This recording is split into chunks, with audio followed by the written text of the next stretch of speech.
He had built an empire from nothing. From a rusty garage in Ohio to a glass-walled office overlooking Manhattan, Charles Winton was the name behind a billion-dollar tech firm. He had the private jet, the oceanfront mansion in Malibu, and a Rolex that cost more than most homes. But none of that prepared him for the moment he walked into his guest house and found his adopted daughter crouched behind a counter, eating out of a can labeled beef and liver for adult dogs. He froze, his briefcase sliding from his hand, thudding on the hardwood floor. His voice caught in his throat. "Natalie?" The girl didn't hear him at first. She licked her fingers, her back hunched like she was trying to make herself invisible. When she did glance up, her eyes widened, not in guilt, but in fear. He took a step closer, heart pounding. "Natalie, why are you eating that?" Her lips trembled. She looked down, shame washing over her 12-year-old face. But then, she whispered something that knocked the air out of his lungs. "Because I didn't think I was allowed to touch the real food." That was the moment everything inside Charles Winton crumbled. Natalie had only been living with him for 5 months. He'd met her during a charity event his PR team practically forced him to attend. She was sitting quietly on the edge of a folding chair at a local group home in Detroit, drawing swirls of galaxies on the edge of a paper plate while other kids laughed and shouted over pizza. There was something about her silence that pulled him in. The adoption wasn't a publicity stunt, at least not in his mind. He hadn't grown up rich, and something in her hollow stare reminded him of those long winter nights when his mother worked double shifts and he went to bed with hunger dancing in his gut. So he brought her home. Bought her the best clothes, set up a room bigger than most apartments, hired a tutor and a full-time caregiver to help her adjust. But now, as he stood in the threshold of that room above the garage, the one he had turned into her private studio, he realized he'd missed something vital. He'd given her things. But had he given her love? Natalie looked smaller than ever, curled on the cold tile floor, dog food smeared on her sleeve. The silence stretched between them, thick and unbearable. "Why didn't you tell me you were hungry?" he finally asked. She shrugged. "You're always gone. And Monica says I shouldn't bother you unless it's important."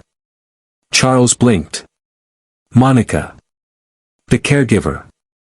A woman with pristine credentials and a pristine attitude. Had she said that? Had she made his daughter feel like a guest instead of family? He knelt beside Natalie, his expensive suit brushing against the floor, not caring if it wrinkled. He touched her shoulder gently.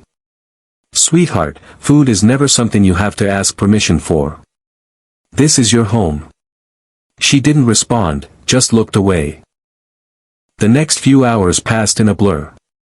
He sent the house staff away, canceled all meetings, and took Natalie to her favorite diner, one she mentioned once during a car ride, a hole-in-the-wall place with sticky tables and the best blueberry pancakes in the city.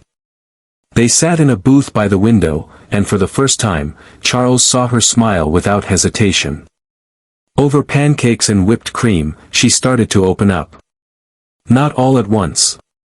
But she told him about the group home, how kids used to hoard food under their beds. How she never took seconds because others needed it more. How, even now, she sometimes felt like she was still living there, scared to ask, scared to be seen. Charles listened. Really listened. And something in him shifted. He thought about his own childhood, about how his father left when he was 9 and how his mother worked 2 jobs to make ends meet. He remembered eating cereal with water when the milk ran out and pretending it was fine. And now, despite all his wealth, his daughter felt that same emptiness. He couldn't change the past. But he could rewrite the future. Back at the mansion, Charles did something he hadn't done in months. He sat at the dinner table with her. No phone. No tablet. Just the two of them and a home-cooked meal he prepared himself, burnt lasagna and all. Natalie laughed when she saw the mess on the plate. "You cooked this?" she asked, raising an eyebrow. He chuckled. "I never said I was good at it. But you tried. That's what matters, right?" She nodded. And for the first time, the word "Dad" slipped from her lips without hesitation. But the road ahead wasn't smooth. The next morning, Charles called Monica into his office. He asked direct questions. Did she tell Natalie not to bother him? Did she discourage her from asking for food? Monica stiffened, her professional mask cracking. I simply told her to respect your time, Mr. Winton. You have a company to run. She's my daughter, he said coldly. And if she ever feels like she's less than that under my roof, then someone is failing her. And it's not going to be me. He fired her that afternoon. Then, he cleared 2 months off his schedule. For the first time in a decade, Charles Winton put his company on autopilot and turned his full attention to the one title that mattered more than CEO, father.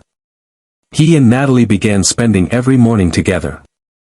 They planted tomatoes in the backyard. They painted murals in her studio.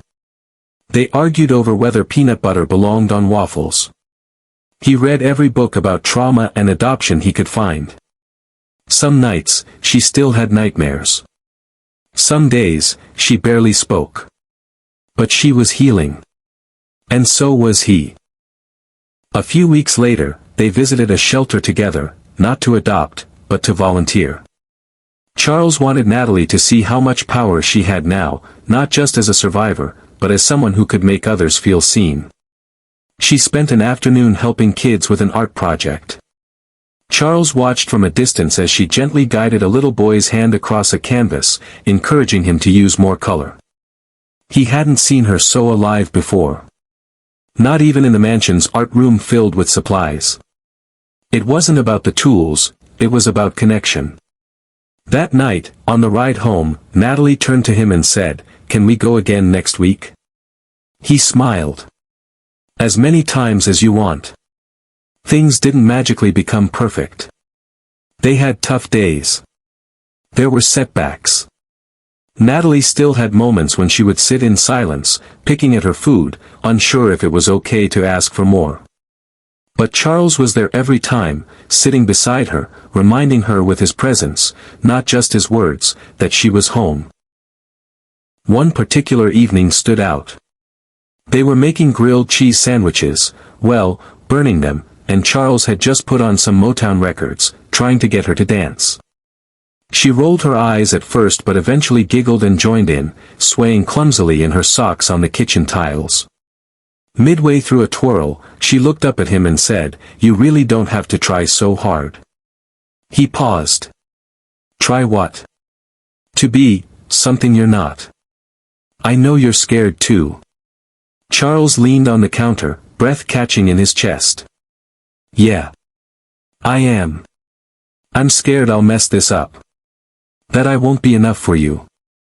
She stepped closer, her expression calm but full of something deeper, understanding far beyond her years. "You're already enough," she whispered. Tears burned behind his eyes, and he let them fall. For all the contracts he'd signed, the boardrooms he'd commanded, this moment, this quiet kitchen confession, was the most profound success of his life. In the weeks that followed, Natalie began sleeping with her bedroom door open. She started leaving drawings on the fridge, asking him to comment on them. She asked questions at the dinner table. She even invited her friend over from her new art class. Charles made sure every Friday was their night. No calls. No emails. Just movies, popcorn, and pillow forts. He wasn't trying to buy her love anymore. He was simply showing up, over and over, building something stronger than money ever could. One night, as they sat on the floor surrounded by sketches, she held up a new drawing, an image of a house with warm yellow windows and 2 stick figures holding hands. One had wild brown curls. The other wore a crooked necktie and square glasses. He asked, "Is that us?" She nodded. "I used to draw homes like this, even before I had one. I thought maybe if I could imagine it well enough, it would come true." He reached over and pulled her into a hug. "You don't have to imagine anymore." She hugged him tighter. "I know." And that night, Charles finally understood, being a father wasn't about blood, wealth, or perfection. It was about presence. It was about listening when they whispered and standing beside them when they fell. Years later, that drawing would hang framed in his office, not because it was pretty, but because it was everything. It was the blueprint of how love is built, not in grand gestures, but in small, daily choices to show up and be real. And when people asked why Charles Winton, billionaire entrepreneur, media tycoon, had suddenly stepped back from his empire, he never gave the corporate answer.